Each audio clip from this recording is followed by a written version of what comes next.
Okay, magandang gabi Pilipinas. Andito na naman po ang kapatiran para sa bayan from west to east. Kuya Sherwin, ako po si Kuya Jerry Sadsad. At ako po si Attorney Sherwin Enriquez. Okay, tayo po. Gabi po. Magandang gabi. Tayo po ay napapanood sa Digital Free TV Aliw 23, Signal Channel 24, TV Plus Channel 27, at GMA For the Box Channel 25. Available rin po kami sa digital TV devices, TV receivers. Mangyari iskan lamang po ang inyong digital TV receivers at digital boxes upang mapanood ang Aliw 23. Take it away, Kuya Sherwin. Okay, so Papanood din. mapapanood at mapapakinggan kami via website www.dwiz882am.com at i-download ang DWIZ app, DWIZ 882 sa iOS at Android phone. Live din kami via DWIZ 882 Facebook page. Ang aming hotline number 8470-1750-254 at text line 0999-376-6768. Okay, alam mo Kuya Sherwin, ngayon March ngayon, so it's the end of the installation days Oo na. sa masonerya. Sigurado ako yung mga kuyang natin, mga nag-gain na ng mga between 5 to 10 pounds. Siguro malugod ko silang inaanyayahan sa ating annual communication sa 4th Thursday onwards of the month. Ang ating uupong Grandmaster ay si Right Worshipful Ariel T. Kayanan. At ito ay gagawin sa Clark. Malapit lang po yan. Malapit lang. Sana all are invited.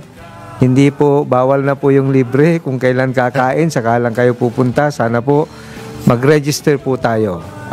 In fact, there is already group registration sa mga ating mga kapatid sa Mansoneria. Sana po kita-kita tayo doon. Yung mga na-install, congratulations. Congratulations po. Mga 3 lights o bawat new lodges. sets of officers. Imagine, Kuya Sherwin, 436 lodges. Lodges, no? All over the Philippines. Kung kada isang lodge may isang lechon, so 400. Sabi nga nila dito sa NCR, every day, May it's a happy instalasyon. day. Kasi may instalasyon. Do the math kung kada From January. isang maliit na balat ng lechon. Correct. So, speaking of lechon, siguro pula pa rin naman ang pag-uusapan natin ngayon. It's more of a Philippine Red Cross. I was familiar of this Red Cross when Senator Gordon spearheaded that, I believe, if I may recall it correctly. So, without any further ado, you introduce our guest for tonight. So, on my left, let's start with Ma'am Jennifer De Guzman. Siya po ang Chapter Administrator ng Red Cross Marikina City. Good evening po, ma'am. Good evening, Attorney Sherwin. Maraming salamat po for having us. Okay. Next, an incumbent councilor of the 1st District, Marikina City, and he is also the chairman of Red Cross Marikina Chapter, Konsehal Boji Bernardino. Yes, Attorney Sherwin, magandang Good evening po. Gabi sa inyo ni Attorney Jerry. At syempre sa mga nakikinig, nanonood ng Kapatira sa Bayan sa DWIC. Okay. And next, si Ma'am Sara Banaja, ang ating Safety, Training, and Ambulance.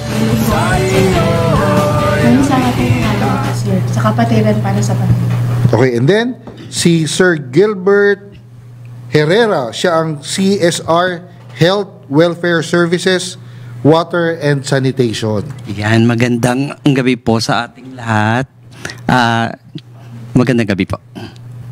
Okay, simulan na natin, Kuya Jerry. Oo, siguro, in a nutshell, ano ba yung layunin, sabi natin, advocacy ng Philippine Red Cross? Yes, ang Philippine Red Cross po kasi ay isang non-governmental organization. NGO siya.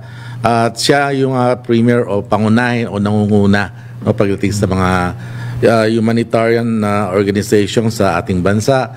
At ito po yung nagpo-provide ng quality life services na nagpoprotekta sa ating sa buhay ng ating mga kababayan. Higit lalo na ang tinutulungan natin o matulungan yung mga indigent nating mga kababayan. Ang Philippine Red Cross, pagka napakinggan mo ay isipin mo agad dito, dugo. No? Dugo agad ang nasa isip ng mga tao. Pero hindi naman po, mamaya po ay mapapakinggan nila, malalaman nila. Ano ba talaga yung Habang mga nagkaano kayo, Konsi, nakikita natin yung mga Red Cross. Yes. Oo, yung Ito po yung pinipresenta. pangunahin namin ginagawa, yung pag Donation. yung mga Ano po ba? nagdo-donate sila ng mga dugo, no, upang pakinabangan din, no, makasagip tayo ng buhay ng ibang tao. At hindi lang yan, siyempre, mamaya po ay mapapakinggan nila sa ating mga health services, yung ating mga training na ginagawa sa ating mga kababayan, at iba pang mga gawain ng Philippine Red Cross. Opo. Okay, kung di nyo natatanong, Konsi, sa masoneria, meron din kaming dugong mason. Meron. Which is, I believe, nakikipag-collaborate and coordinate with the Yes po, Philippine Red Cross. nakakasama namin sila Opo. sa mga bloodletting. At Yes. hindi lang yun, mga pagtulong din nila, mga community service nila. Opo. Yung Opo. ating mga kuya sa Mason. Opo. Yeah, speaking of mga bloodletting services, it actually brings me yung memories nung nasa college ako. Way back when I was in Don Bosco Technical College, sa Alpha Phi Omega, we used to organize bloodletting projects. Oh. So yun, mag-invite kami ng mga from Rizal chapter, tapos mag-invite kami ng mga estudyante, mga professor na mag-donate ng dugo. Tapos, in exchange, minsan mayroon mga keychain, Right. may mga libreng merienda. Simple token. Oh. May bibigay sa inyo mga itlog sa Yeah. atin. Oh, yun. Oh. Yes, actually, ang mga eskwelahan ay hinihimok din namin ng mga estudyante. Para sa murang kaisipan nila, alam na nila yung pagbibigay ng serbisyo publiko, yung pagtulong sa pamamagitan ng pag-donate ng kanilang dugo. At yan naman hindi yan mababawasan ng husto. Bagamat, nagiging healthy ka pa. Tama po Healthy ba? yan, nag-replenish yan, madadigdan muli yung dugo mo. Speaking of of blood donation, siguro pwede ba natin ituro sa mga nakikinig at nanonood sa atin, ano po ba yung mga requirements para mag-donate ang isang individual ng dugo? At ano yung mga dapat na preparasyon kung meron man para kung sabihin natin na hindi siya mare-reject on the day of the donation? Yes. Ayan, Sila so Jenny, napakagandang ano po ito, no? Advokasya, no? Nasa murang edad pa lang, sila ay able na makapag-donate. Pero hindi po lahat, kahit bata, ay nakakapag-donate dahil nga medyo maraming nagpupuyat ngayon dahil sa social media. Yan. So isa po yun sa kadalasang disqualification ng mga donors natin. Wala silang enough na tulog. So dapat po merong 5 oras pataas na tulog. At least 5 hours Yes, prior to the blood donation. Right. That's why ang Red Cross also is promoting healthy lifestyle. Kasi pagdating ng pagkakataon na kailangan mo talagang tumulong sa kamag-anak mo na nasa ospital, hindi ka po pwedeng kunan dahil, ayun nga, una, maraming nagpapatato. Okay? So, mas maganda pa rin na wala kang tato. Although, pinapayagan natin as long as Sure, yung tato na ay ginawa sa isang professional tattoo center and also matagal na yung tattoo natin. And pero mas maganda sana kung wala. Also kung meron tayong mga maintenance, meron pong doktor sa bawat blood donation drive ng Red Cross na magche-check. So makakakuha na sila ng free check-up actually para makita nila kung ano yung mga dapat nilang ayusin sa kanilang health. Medyo mahigpit. It's because it's a matter of life and death. We are donating blood. It's because we want to save lives. That's why ayaw din natin ma-complicate din yung pasyente dahil yung magdo-donate ay may sakit din pala. So, ang kagandahan din po noon, kayo po ay na-check, no? Yung mga dugo na i-donate ay tinitest ng Red Cross, no? Right. Sa syphilis, sa HIV/AIDS, malaria, at Hepa B. So, lahat ng nagdo-donate, sinisigurado namin na walang sakit na ganon. And yung mga nag-donate na hindi naka-receive ng notice Good from yun. Good. Red Cross, good yun. Ibig sabihin, wala kayong sakit, no? Galing. Kaya naman itong katabi po Tama. natin, si Attorney Galloner Sherwin na, no? ay blood galloner. Yeah, Galloners Nakapag-donate Club. na po siya ng 1 galon at higit pa na dugo So congratulations po sa inyo. Ako, salamat po. Sana it's an madagdagan honor- ko pa. It's an honor to sit beside you, sir, because I'm not able to donate. Kasi nga, mandami ko ng maintenance at my age. So, it's really an honor and privilege na kayo ay able makapag-donate. It's a sign na kayo ay healthy. So please, lahat po ng mga pwede at gustong mag-try, please donate, hindi lang po sa Red Cross, kahit saan na merong nagkakandak ng blood donation, kasi tanging dugo lamang po ninyo ang po pwedeng makapag-save nung mga taong nasa hospital. It's something na hindi po natin pwedeng bilhin sa palengke or sa kahit anong drugstore, kahit sa abroad. Tanging sa tao lang makukuha yung dugo na kailangan sa surgery ng isang manganganak Tama. na nanay. So, yun May po. pribilehyo yata yan Pagka nag-donate ka, meron kang bigyan ka ng card. May card. If you can donate, you can also be a Pwede ka beneficiary. rin tulungan ng... Oo, yes. Saka gusto Yung kay natin... Jerry yun, malalaman mo pa kung usually yung mga first-time donors, malalaman nila kung anong blood type sila. Right. Yes, Correct, May blood correct. typing doon bago ka Correct, donate. I-clarify ko lang po, Chairman, Yeah. sorry to cut you, yung pong card, no? Yung card po na ibinibigay sa atin ng Red Cross o kahit ng DOH is a record lang po yun siya. Wala na po yung katulad dati na pwede mo siyang ipakita and kukuha ka ng blood. Kahit wala pong ganun, kung nangangailangan po ng dugo, kami po ay tutulong. Ang kadalasan pong nagiging challenge sa kahit saang blood bank is the availability of blood. So, kung wala pong available, wala po talaga tayong maibibigay. That is why very aggressive ang Red Cross to promote blood donation, voluntary blood donation talaga. So again po, the card that is being given to the donors are the record lang po iyon na Record. ikaw ay nakapag-donate na ng 5. Kulang ka pa ng 4 para maging galloner na. Kasi siyam na pagdo-donate po para masabi na 1 galon na mahigit ang na-donate mo. O So, ibig sabihin po ba yun? Kasi ako, meron akong card na gano'n. Yun. Before. Wala na yun. Forfeited na yun. Wala na. Hindi naman po, it's your record po na kayo Oo, ay kasi na-donate. Pa rin po yan, ebidensya pa rin. Ebidensya pa rin. Right. Oo. Opo. Documentary evidence. Pwede nyo ipakita sa amin tapos bilangin natin. oo. So yun, gusto lang natin parating sa ating mga kababayan, yung mga nakikinig na nanonood. Yung mga tinetest na dugo o nakukuha namin from donation, tinetest pa yan para masiguro natin na yung pagbibigyan ay talaga makakatulong tayo. Baka mamaya kasi makasama pa tayo. Tama. Diba? So yung sa Red Cross talaga sigurado yung mga binibigay natin sa kanila. Since Philippine Red Cross is a non-governmental non-profit organization, saan naman po kayo kumukuha ng sabihin natin sources?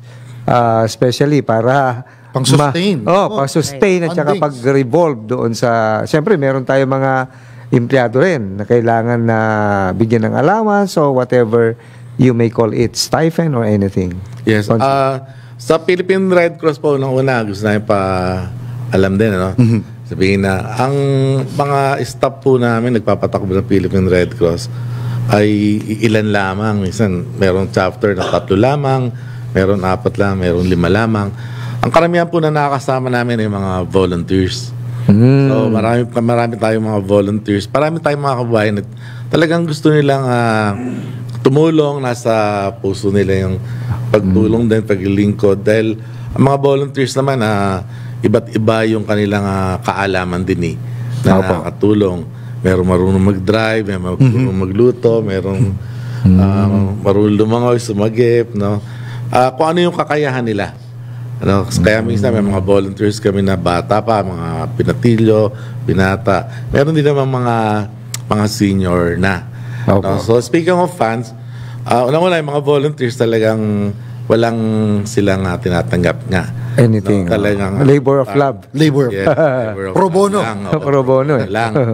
Tapos yung para siyempre bawat organisasyon hindi mo naman mapapatakbo ito nang wala kang pera o pondo na gagamitin. True. So ang Philippine Red Cross, ang ginagawa namin dito sa mga fundraising. Mga fundraising, gumagawa kami ng pagbebenta ng mga ticket, Yun nga, yung nabanggit ko sa inyo kanina, yung mga sa golf Golf tournament. pwede kaming magpa-concert. Yan, para pwede kami magsisirkus, tumulay sa alam. Panoorin kami. No? Para lang magkapondo. Kung magagawa namin, gagawin namin. No? Para sa gano'n, mapatakbo namin yung organization. Bilang counselor po, ano po ba kayo ng mga ordinansa? Siyempre, as a counselor, you have two functions, being both a counselor and chairman. Since kayo po ang chairman ng Red Cross, is there any way that you can para masuportahan through a resolution or through an ordinance for that matter? Yes, attorney. Actually, meron tayong mga ordinansa na ginawa, hinihimok natin yung mga kumpanya, no? Apo. Unang-una, sinabi naman to ng Department of Labor na kinakailangan sa inyong mga kumpanya, meron kayong mga safety officer, First aider. First aider na lalo na yung mga maraming empleyado. Apo. No? So, hinihimok namin sila na dito na kayo sa Red Cross magpa-train. No? Dito ang aming head, no? Si Sarah. Sila yung nagtitrain. So, yung aming kinikita sa training, yun ang mga nagagamit namin. Tapos may mga, kung tawagin kami, Blood Samaritan, anihimok namin yung mga barangay, tapos yung iba, mga pribadong kumpanya, individual. So, tumutulong din sila sa amin. Para sa gano'n, yung mahihirap nating kababayan, naibibigay naman namin sa kanila yung tulong. Okay. So, since you made mention of a training, ano po ba yung mga specific trainings or intervention that you can offer for those volunteers sa Red Cross? Yeah, Sarah? Actually po kasama sa mga tinitrain natin, hindi lang po siya company. Pero una namin tinitrain syempre yung mga volunteers. Yan po yung parang kapalit na nagvo-volunteer sila. Kailangan natin silang i-capacitate po sa training. Hindi lang po siya for the first aid, pero may mga services pa po kami na iba na sinasama po namin sila. For example, relief operation. Yan, kasama po. Hindi siya basta na, sige, mag-volunteer ka na doon. May training pa po siya, orientation, prior to the mobilization ng mga volunteer. Pero doon sa sinabi po ni Chairman Boji regarding po sa training, training siya with the DOLE. Actually, hindi lang siya DOLE. Other agency like DOH, nire-require po nila yung mga employees, nurses, medical allied, na mag-train po sa Red Cross or sa mga first aid providers po na training. So, nag-offer tayo ng 4 days training, may 2 days training, and 1 day training. Depende po sa availability din ng employees and company po. May ano po ba yan? Yung may kaakibat po ba na payment? Yes po. Meron tayong standard fees po siya. Yung 4 days po is 2,800. Okay. Yung 2 days naman po is 2,300. And yung 1 day po is 1,900. May license. Certificated po siya, license po siya, acknowledged po siya internationally. So far, meron na tayo nabanggit tungkol sa bloodletting, sa blood donation, may nabanggit tungkol sa trainings. Ano pa po ba yung mga ibang tulong na ibinibigay ng Red Cross? Pero bago nyo po sagutin yan, magta-time check po muna tayo. 7:24 ng gabi. Magpabalik po ang Kapatiran para sa Bayan.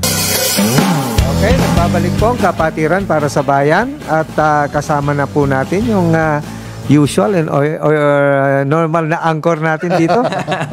Alam na. Take it away, Kuya Jopi.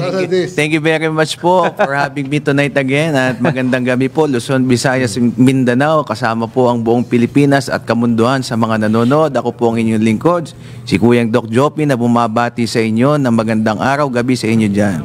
Bago po isimulan po natin ng mga katanungan kanina, bago ituloy, ay babatiin ko lang po lamang ang Apo Pasigueño. Ayan. Oo, kasi meron po silang Alay Tubig 2024, ma'am. Paki-post nga po yan para ma-flash po sa screen yung ating ang ating service na gaganapin. Ayan.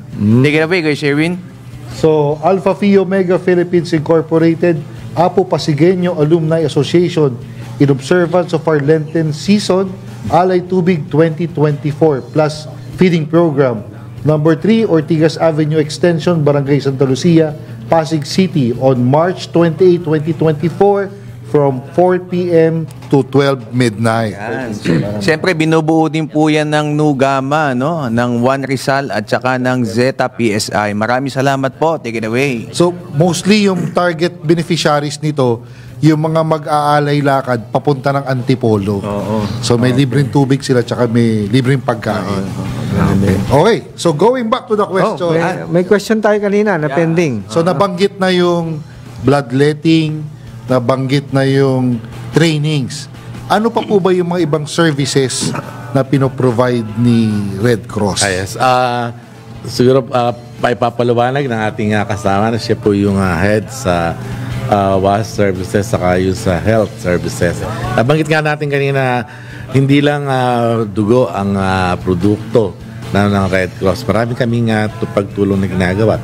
Iba pang pagtulong ay may papaliwanag ni Mr. Gilbert. So ayan, oo. So in Red Cross Marikina chapter, meron din kaming mga MedCore. Ito ay ang grupo naman ng ating mga medical professionals na kung saan nakatutok naman kami more on health, more on vaccination, and more on response pagdating doon sa mga, lalo na sa mga kabataan, mga magulang, mga nanay, at saka sa ating mga senior citizens. Sila pang target namin, especially sa isang ginagawa namin na isang programa, ang Health Caravan, na kung saan sino-showcase namin lahat ng services namin in Red Cross para maiparating namin lahat ng tulong na ito doon sa mga kabataan na tinatarget natin, mga nanay at saka senior citizens. Ano ba yung mga naka-flash dyan? Ito ba yung mga health drill na ginagawa nyo? Ay, isa po ito sa services natin, which is WASH or the Water, Sanitation and Hygiene. Water Sanitation and Hygiene naman po, ito po ay ginagawa natin na kung saan nagre-responde tayo after the emergencies or Flooding. kahit walang emergency po tayo, ay ginagawa po natin ito. Nagkakaroon tayo ng mga health, mga hygiene promotion activities or hygiene activities sa mga communities. Ito naman, kung makikita ninyo, ito yung response natin in Ulysses na response natin after ng flooding, after ng typhoon. Sa mga Tatayo tayo evacuation ng water system natin kasi para makapagbigay tayo ng malinis. Ang Marikina at is inuming tubig. considered a cash basin, kaya Yes, oo. flooding ang problema nyo po dyan. At nandyan rin po yung tanker natin in Red Cross na handa kung dumarating yung mga calamities na kailangan natin ang tubig, ang malinis na tubig. So ang dinidistribute po natin ay potable water po. Ito ay inuming tubig para sa ating mga kababayan or kasama natin doon sa community. Kasi mga kuya, alam mo, nasa evacuation center, libo-libo mga naan dyan. So, lahat yan ay nangangailangan ng malinis na tubig. Na unang-una, siyempre, pang-inom nila. Ngayon, kung ilang araw na sila dyan, kailangan din ng makapaligo naman sila, di ba? True. Hirap naman ilang araw silang di naliligo. Habang hinihintay na luminis yung kanilang titiran at makabalik sila. So yan yung ilan sa pangunahin na ginagawa ng Philippine Red Cross para matulungan yung mga kababayan natin. So far parang may proactive approach yung Red Cross through trainings, through mga orientations. So may reactive din in times of emergencies. Merong caravan. relief operations. May relief din kami katulad ng plenas kanina. No? Okay. Sa mga relief operation, siyempre titignan namin ano ba yung mga pangunahin mong pangailangan sa kung ikaw ay bakwis ka, galing ka sa Nabaha. yung bahay mo, nagkaroon ng mga putik, yung mga damit mo, ayan, nasira lahat, no? Mga pangunahin mong pangangailangan, siyempre, hihigan mo, Yes. paglulutuan mo, paglalagyan mo ng mga malinis na tubig, tapos siyempre mga damit mo, mga hygiene mo naman. Kasi napansin ko lang dun sa vest mo, merong Red Cross tapos may parang Crescent. crescent. Crescent. Ano po ba yan? Anong ibig sabihin yan? Yes. Papaliwanag ni Miss Jen yung aming ano ba talaga itong Red Crescent saka yung Red Cross. Alright. Okay. Philippine Red Cross po is under the umbrella of the International Red Cross and Red Crescent Movement. Okay. At first po, Red Cross lang talaga ang ating insignia. No? Then later on, through the Geneva Convention, inadopt ng ating movement yung Red Crescent. This is to balance, no, and to correct also the misconception of some Muslim countries. Kasi ang Red Cross National Society meron siya sa 179 countries all over the globe. So para makuha din natin yung support, no? At lalong mas kailangan kasi tayo doon sa mga Muslim countries like sa Pakistan, sa Bangladesh, na nandoon yung mas maraming nangangailangan ng tulong. So kaya inadapt natin ito. And para din maano natin na ito ay hindi religious sign, no? Na tayo neutral yung ating organization. That is why ang meaning po ng Red Cross at ng Red Crescent is the same. It's the same. Apo. And that is to an international humanitarian organization ready to assist. Okay. So meron na tayong parang some sort of a convention. Right. Oo, parang sa ILO, 'di ba? Yung may convention, no? Parang ganun. Yung Consi, since you made mention a while ago of Red Cross Marikina, para at least sa mga constituent nyo po sa Marikina, saan po ba natatagpuan yung Red Cross Marikina? Ang Red Cross Marikina po ay ngayon ay nakalocate sa pinaka-heart ng city rin malapit po siya sa Ola, kung tawagin, Ola Church, Our Lady of Abandoned Church, no? Isa sa pinakalumang simbahan doon sa Marikina. Tapos malapit po yan sa City Hall. Siya po ay madaling makita, no? Along J.P. Rizal Street. Now, meron po kaming blood collecting unit na sa isang barangay, katabing barangay lang naman din yon, nasa 6th Street, Barangay Santo Niño. Dito po nakahiwalay siya dahil siyempre ang dugot, sabi nga natin, pinoprotection ng Malaga. No, kailangan nasa ayos, malinis na lugar din yan. Tapos talagang pinipreserve yan sa pamagitan ng extraordinary ref. Hindi yung basta-basta ref. Hindi basta freezer. Basta freezer yan. Correct. Hindi mo mapipreserve yan ng basta yelo lang. Talaga yung temperature niyan ay malakas. Tapos yung pinaglalagyan ng ref, kinakailangan naka-aircon din yung ref. Ganun yung protection. Ganun ang May mga genset pa yan para correct. sigurado na... Baka meron kayong any like Facebook page or where you can be contacted, lalo na sa mga magdo-donate ng blood o yung mga hihingi ng blood, Consi. Yes po. Sa ating Sarah, yung ating Facebook and website. Yung Facebook page mo ni Marikina is Philippine Red Cross Marikina Chapter na page. Tapos pwede nyo po kaming kontakin through our blood services 0966-160-6642. Okay, ulitin po natin, ma'am. Kasi Naka-flash po. Ayan pala. Yan yung blood Ayan pala. bank. 0966-160-6642 or yung landline po namin is 8881-4287. Meron din po kami dyan nilagay na with regards to ambulance, kung kailangan po nila ng tulong. Emergency, yes. First, kung Marikina po, sure po naman tayo na si Marikina City 161 yung tatawagan. But you can also contact us at 0945-485-5314 for the Globe. For the Smart naman by 0909-082-4280. And yung office po namin is 8398-0836.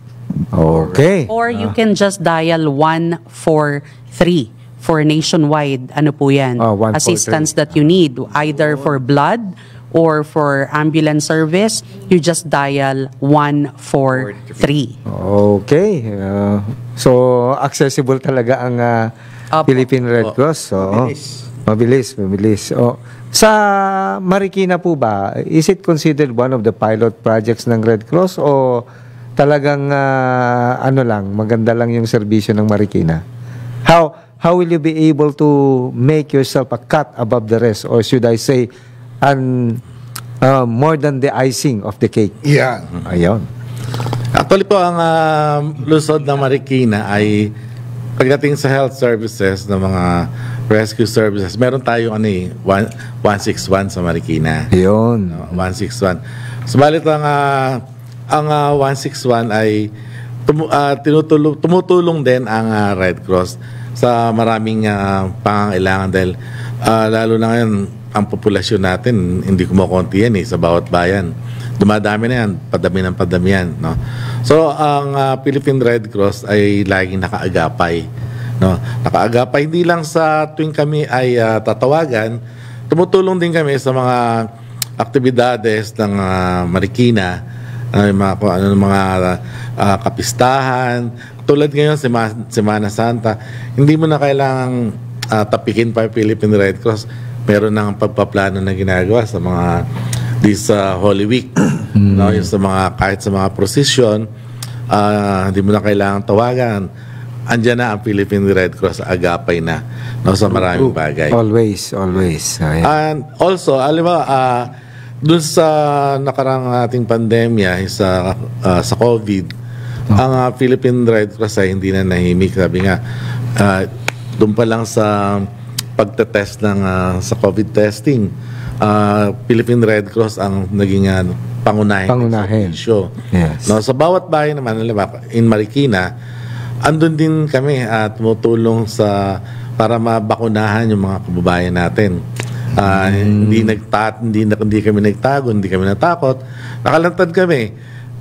Kaya nagka-COVID din kami. Nakahawa din kami. Yung frontliner, syempre, mas vulnerable din. So, vulnerable. 2 beses kami nagkaroon. Talagang, dito tayo, kinakailangan magserbisyo. Ibigay natin, no? Tulungan natin tumayo yung mga kababayan natin. Okay. Basahin muna natin yung mga comments and shout-out sa ating live. Ito po, nanonood si Joppy at si Kay. Yan. Si Rods Papauran. At may question dito, Emerson Andres Sr. Bakit mga donation na dugo sa Red Cross, pag kumukuha ka ng dugo, kailangan bayaran mo o palitan mo din ng dugo? Okay. Ito po yung tanong. Ganito po yun. Kanina, Attorney Sherwin, nagtanong ka, may pondo ba ang Red Cross? Sabi ko, wala. Gumagawa kami ng pondo. Nagpa-fundraising kami. So, sabi ko, kung kailangan tumuloy kami sa mga alamrit ko, kumain ng apoy para magkaroon kami ng pondo, gagawin namin. Now, from the start, blood donation, gagamit kami ng mga extraordinaryong plastic bag. Pati yung mga karayom nung binibili namin yun. Para i-test anong klase yung dugo mo. Ano yun? Binibili ng mga reagent. Yung habang ginagawa yung blood donation, sabi mo kanina, may bibigay sa'yo yung token, di ba? Para mas mabilis din papalitan yung dugo mo, ay kakain ka ng balot, so may mga expenses, ibig sabihin. Pag nakuha yung dugo mo, dadali natin sa blood collecting unit, lalagyan natin sa ref yan. Binanggit ko kanina, extraordinary ref yan. Talagang gumagastos kami, may kuryente yan, merong nagtetest yan para masiguro na walang sakit. Saan namin kukunin yun? So, ang ibang babayad na kukuha ng dugo ay babalik lang niya yung expenses na ginastos namin. Para sa ganun, ay magpatuloy na meron tayong mabigyan sa mga nangangailangan. So, yun yung, hindi para kumita. Yun yung purpose. Yun yung purpose. So, pag di mo kami tinulungan ibalik yung nagastos namin, matitigil ang pagbibigay ng dugo. Very well said, very well said. Ito po, si Randy Santisas is watching. Angel Liwag watching from Marikina. Si Glenn Carlo. Asa yan? Ang haba Si Gian Carlo Codigalidad de Gia. Haba, ano? Basahin natin to sa pagbabalik po ng Kapatiran para sa Bayan. Magta-time check lang po tayo, 7:45 ng gabi. Okay, nagbabalik po ang Kapatiran para sa Bayan. Medyo mainit-init, parang mainit na dugo yung ating... ay, wag naman dinuguan. Binabati ko nga pala na mabilisan yung mga taga Andres Bonifacio Lodge na suot ko ngayon. Dahil ngayon po ay Red Cross Day guest natin, ako din po ay nagsuot ng Red Cross shirt ng Andres Bonifacio Lodge. Lodge number 199. At syempre, babatiin ko din po ng mabilisan ng mga ating taga-suporta ng mga nanonood, sila Oscar Bong Tanyag, sila Jonah Tanyog, magkabaligtad naman. Jomaila Esquilio Yusay, Carl Winson Itable, Angel Liwag, and Carl Winson Itable. Yan, ang dami. Ito pa, may bumabati si Kuyang Jay ng good evening sa pagbati ng aming masipag ng Station Commander PLT Colonel Agbon at personnel ng Station 8 Santa Mesa Police Station by Police Master Sergeant Iganya Joey. Yan. At saka babatiin ko din yung mga nag-donning officers ngayon, yung mga ranking, high ranking na officers ngayon po yung araw na yun. Congratulations. Congratulations. Oo. Well-deserved promotion. Yes. Okay. Siguro balik tayo dun sa topic na kanina may tanong kasi medyo mahaba, so isa-summarize lang natin yung tanong about yung sa member ng Red Cross at saka sa non-member. Yeah. Just in case na nagsabay sila na humingi po sa inyo ng tulong, paano nyo sila i-cater? Okay. So may dalawa po tayong klase ng membership. Ano po? Opo. Isa yung blood donor. Nag-donate sila. Tapos meron din naman po hindi nag-donate ng dugo pero siya po ay tinangkilik niya yung membership natin na merong kaakibat na insurance. No? Ito po yung mga nag-contribute parang nag-donate financially through the membership na kapag sila po ay na-aksidente, merong makukuhang tulong sa Red Cross like nakagat ng aso, na dengue,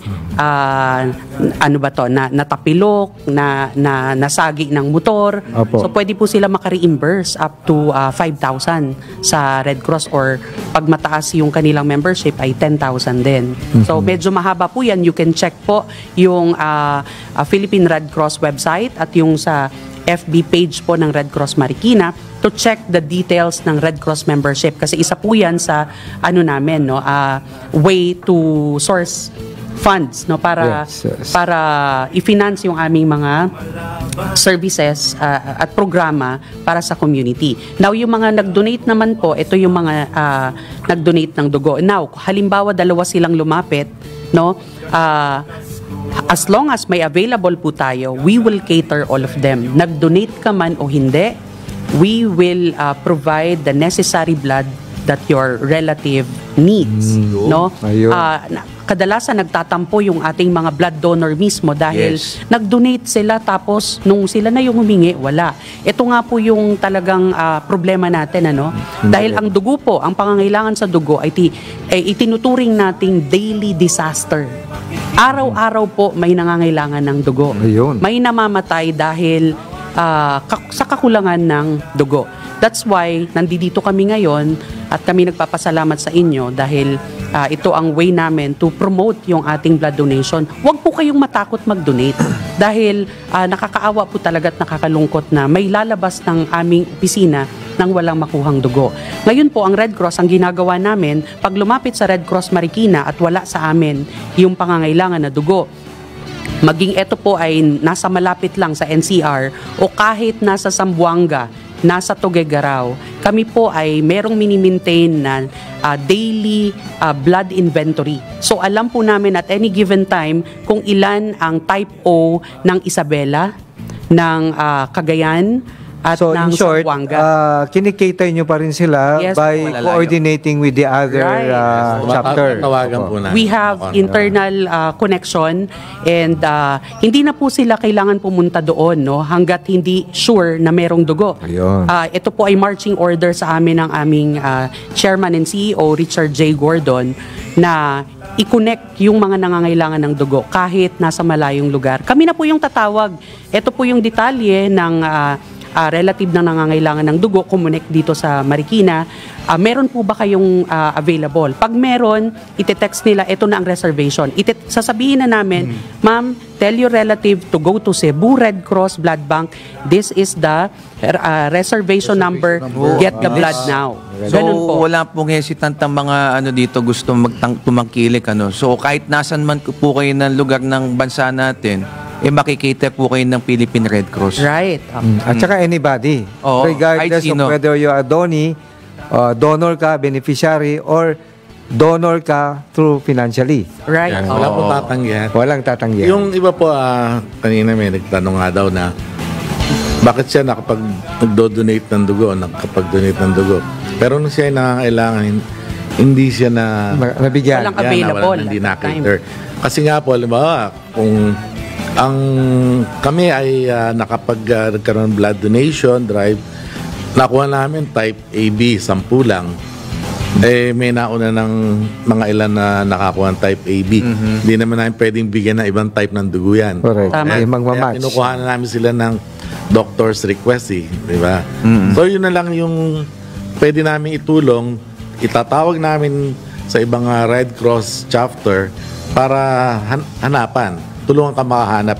Hindi ka na kinakailangan pumunta, isa-isahin mong puntahan. Right. Blood bank So yung hopping. mismong chapter na. Napakagastos po. Ang hirap nun. Ang galing. Kami galing. natatawag. Ang galing. Tsaka it's just one click away yung Right. yung sinasabi yung accessibility Right. ng ano. Let's maximize technology. Oh, So, yun po, very good, Yun po ang very Red good. Cross ngayon, no? Ang Very good. ating mandate na talagang ni Chairman Gordon is volunteers plus logistics plus information technology is the Philippine Red Cross that is always first, always ready, and always there. Okay, may I ask again kung ano yung contact natin na madaling tandaan? Ma'am, paki-flash nga po ulit sa screen para matandaan po. Yung mga contact information. Contact information ng Okay, Red number Cross. 1 po is Yan. 143. Hindi Yun. nakasulat dyan. Yung 143, that is nationwide Philippine Red Cross hotline. Okay, pero pag Yan po Marikina, sa ito po yun, Blood Opo, Bank.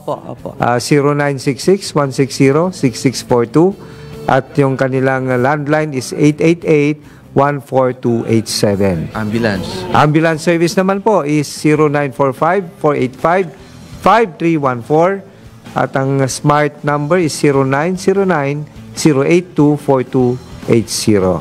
Ayan, ang Marikina office. Ang Marikina office landline is 839-808-36. Singit mo. Baka po meron kayong mga mensahe sa ating mga nakikinig at nanonood.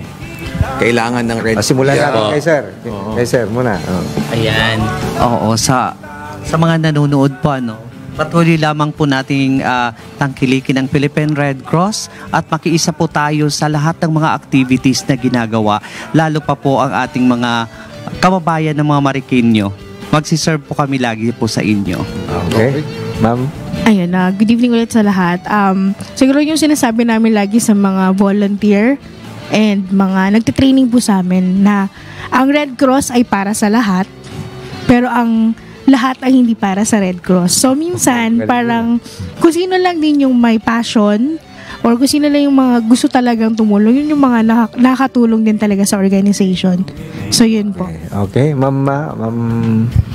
Okay, once again, maraming salamat po to DWIZ and to Chairman Boji for always linking the PRC sa lahat ng kanyang mga networks, kasi through that we are able to reach large number of people to join us, to join hands na magpatuloy yung aming mga serbisyo, at ito po ay walang iba kung hindi pagdugtong buhay.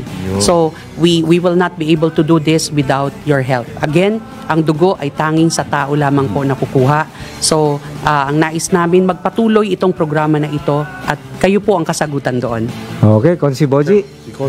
Yes po, nagpapasalamat tayo sa ating mga kuyang na nandito. Yes, sir. At ang Philippine Red Cross po, lalo na siyempre sa amin, Marikina Chapter, ay patuloy na nawagan sa ating mga kababayan. Sa mga nagnanais mag-volunteer, tumulong sa kanilang kapwa, kami nga po, ang ating misyon sa buhay ay meron tayong pananagutan sa Diyos, may pananagutan tayo sa pamilya, sa sarili. Andun din po yung ating kagustuhan na tayo, minsan sa ating buhay tayo makapagsilbi sa ating mga kababayan. At magagawa po natin yan. Sabi nga, hindi kinakailangan humawa ka ng itak upang magpakabayani ka. No? Pag-volunteer ka lang, ibigay mo yung pwedeng gawin sa Philippine Red Cross. At hindi ito para sa kung sino lang dyan, para yan sa ating mga kababayan. Tayo nagnanais magkaroon ng mga aktibidades na makakasagip ng buhay ng ating kapwa, makatulong sa mga naghihikahos, hindi makatayo sa oras ng mga kalamidad, sakuna. So andyan ang Philippine Red Cross at maging kaisa sana namin kayo. Mag-volunteer tayo. Okay, maraming salamat. Ito po, hi kay Right Worshipful Ariel. See you later. And Very Worshipful Dado. Iya, si Emil, baka makalimutan ko lahat eh. And Shane. Shout out sa aking mga anak kay Sofia, kay Shane, kay Sean at saka kay Santi. Siyempre, babatiin ko din ang aking may bahay at saka ang aking tatlong supling na si Ethel, si Caleb, si Maya, and Mikay. Baka magkamali. Siyempre, ang babatiin ko din yung tech engineers natin, si Aldrin Cruz, Chat Josue, kay Constantino. Take it away, kay Sherwin. Ang ating writer, si Haya Ludivico. Ang ating CA, si Eliza Cuevedo. And next program po is Pangga, Ruth Abaw, live with Pangga, Nika Abaw.